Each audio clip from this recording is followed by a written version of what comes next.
बिस्मिल्लाहिर्रहमानिर्रहीम। Dear students, आज का टॉपिक है एस्केप वेलोसिटी। चैप्टर हमारा चल रहा है fourth, work and energy. Work and energy में ये जो टॉपिक है इस टॉपिक को स्टार्ट करने से पहले एक छोटी सी स्टोरी सुन लें और उसके बाद फिर टॉपिक पे वापस आते हैं। इनफैक्ट ये स्टोरी इस टॉपिक का ही हिस्सा है। आपने इस चैप्टर के इनफैक्ट पिछले चैप्टर के आखिर में पढ़ा था प्रोजेक्टाइल मोशन। प्रोजेक्टाइल मोशन क्या थी? 2 डायमेंशनल मोशन थी under the action of gravity.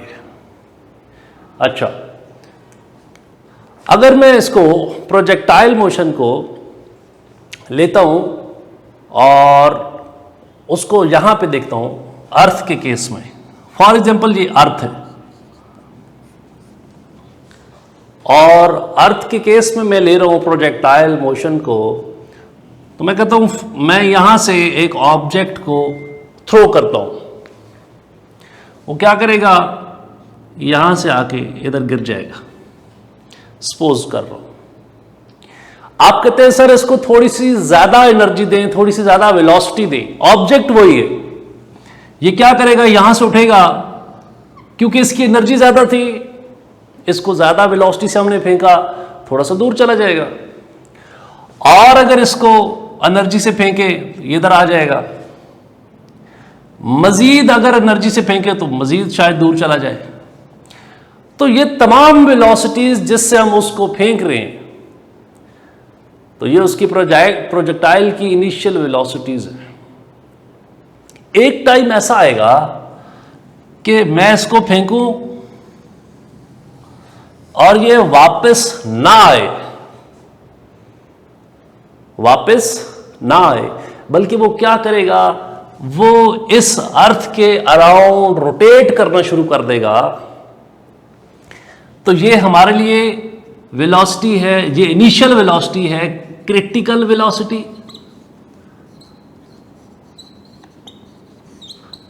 Critical velocity. और इस क्रिटिकल वेलोसिटी को आपने पढ़ना है नेक्स्ट चैप्टर में, 5th चैप्टर में, सर्कुलर मोशन में। यह आज का टॉपिक नहीं है। ये ऑर्बिट में मूव करेगा, उस वक्त इसकी ऑर्बिटल वेलोसिटी होगी। यह भी आज का टॉपिक नहीं है। कहता जी कि अगर इसको क्रिटिकल वेलोसिटी से भी ऊपर फेंके, यानी हायर वेलोसिटी से फेंके, तो फिर क्या होगा?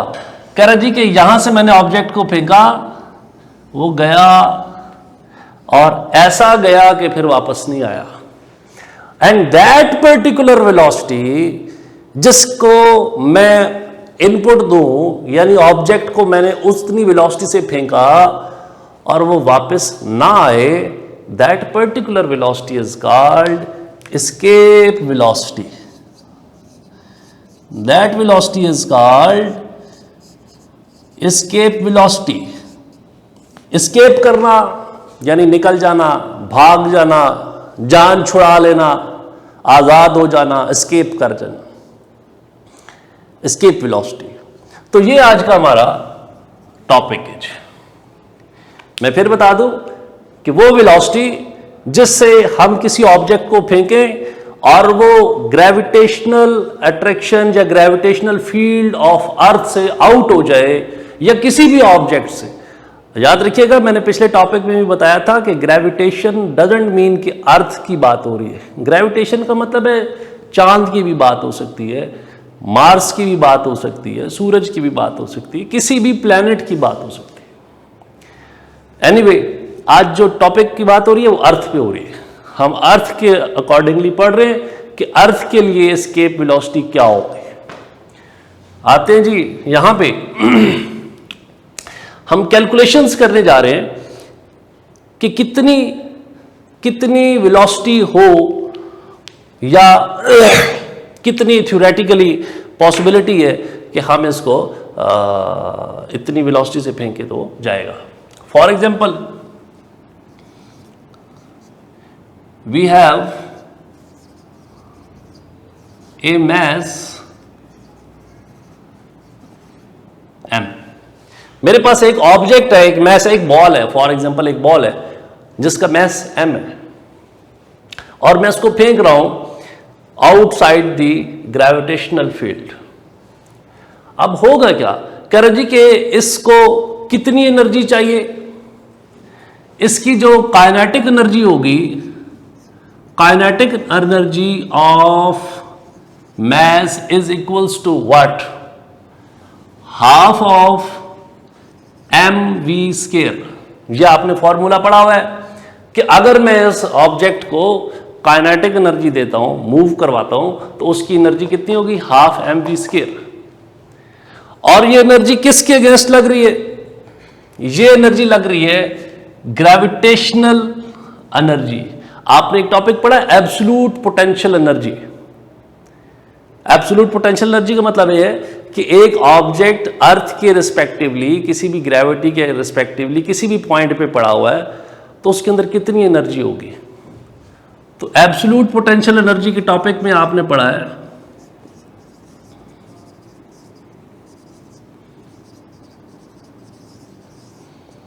वो किसकी इक्वल होती है,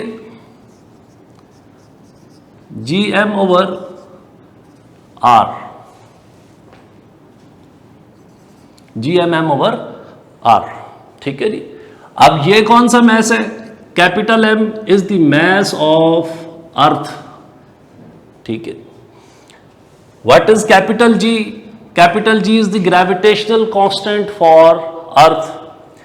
what is R, capital R is the radius of अर्थ। और ये मैस वही है जिसको हम जमीन से बाहर फेंकने की कोशिश कर रहे हैं। कह रहे जी कि अगर इसकी काइनेटिक एनर्जी, ये जो ऑब्जेक्ट हम फेंक रहे हैं, इसकी काइनेटिक एनर्जी इसकी इक्वल हो जाए, इसके इक्वल हो जाए, तो ये ऑब्जेक्ट इसकी फील्ड से, जमीन की फील्ड से, अट्रैक्शन से आउट हो जाएगा। दोनों को इक्वेट करते, इक्वेशन 1 और इक्वेशन 2 को, half of mv square equal है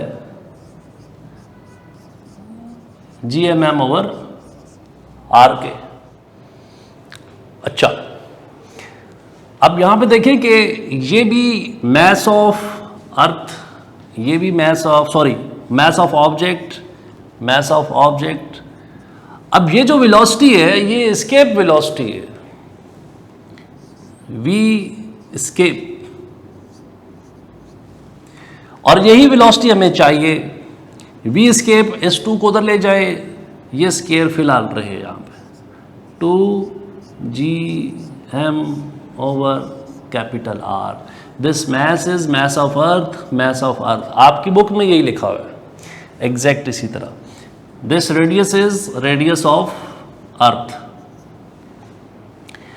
अब स्केयर रूट लेते, किसकी कुल होगा जी,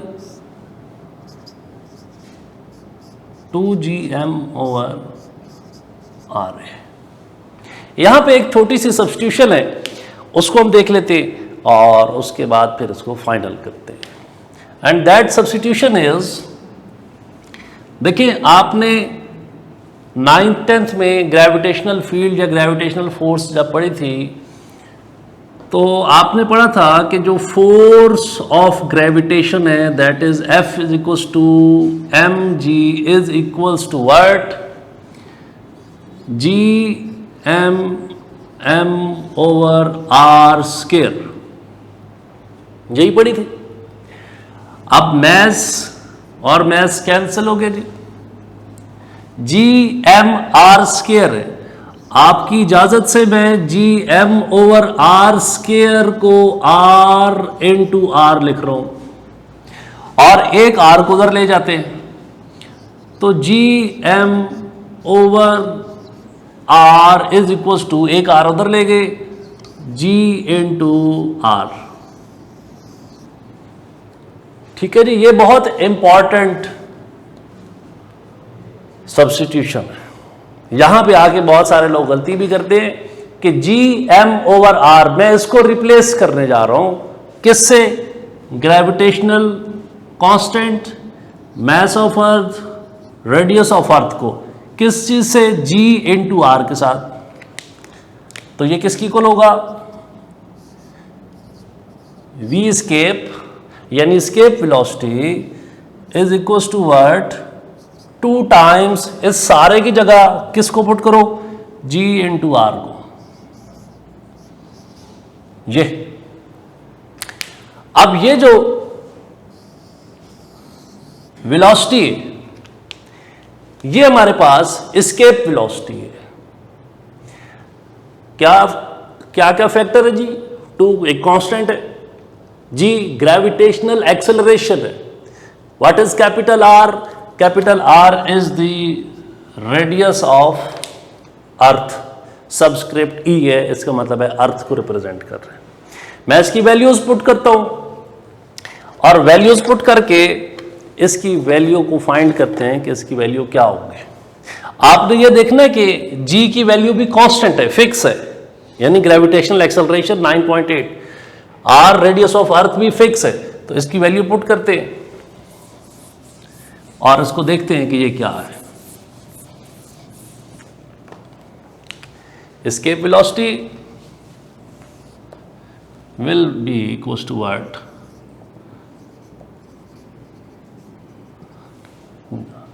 G की वैल्यू 9.8, रेडियस ऑफ अर्थ कितना है हमारे पास 6400 किलोमीटर, या मैं इसको लिख सकता हूं 6.4 इंटू 10 की पावर 6 मीटर। यूनिट्स जब भी आपने पुट करने हैं, जब भी आपने न्यूमेरिकल सॉल्व करने हैं, या जब भी आपने कोई भी टॉपिक लिखना है, आपने यूनिट्स जो है वो SI यूनिट्स लेने हैं। इसमें पुट करते हैं, जो इसका फाइनल आंसर आएगा ये आप लोगों ने खुद कैलकुलेट करना है, ये आपकी असाइनमेंट है, ये आपका होमवर्क है। जो फाइनल वैल्यू आएगी that will be around 11.2 kilometre पर सेकेंड। 11.2 किलोमीटर पर सेकेंड। आप सोच रहे होंगे कि ये कम वेलोसिटी है, या ये वेलोसिटी इसका क्या मतलब है, ये कौन सी वेलोसिटी है, यानी फिजिकली इसका मीनिंग क्या है। तो इस पे बात करते हैं। यहाँ तक आपकी ये टॉपिक की जो डेरिवेशन थी या जो इसके मैथमेटिक्स थी वो कंप्लीट हो चुकी है। एक दफ़ा आप लोग देख लें, ठीक है जी।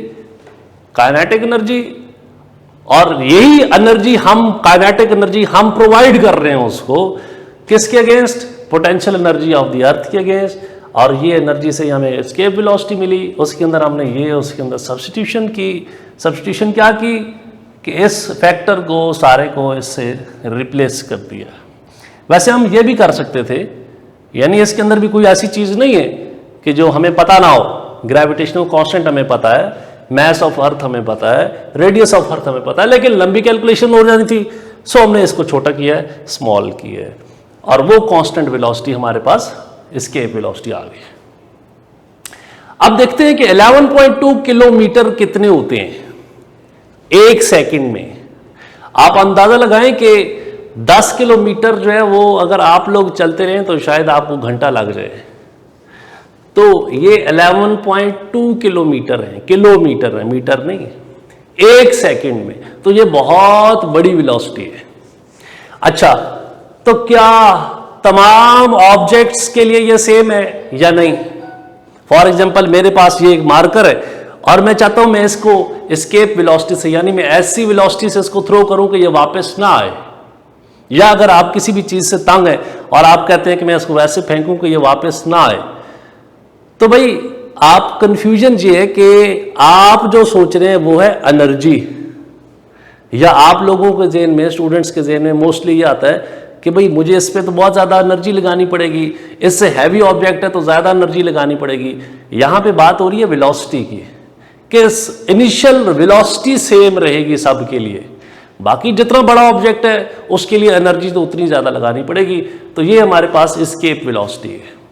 वैसे भी मैथमेटिकल टर्म्स में भी अगर हम देखें तो यहाँ पे देखें, यहाँ पे कोई मैथ का कोई रिलेशन नहीं है, यानी मैथ पे डिपेंड नहीं कर रही।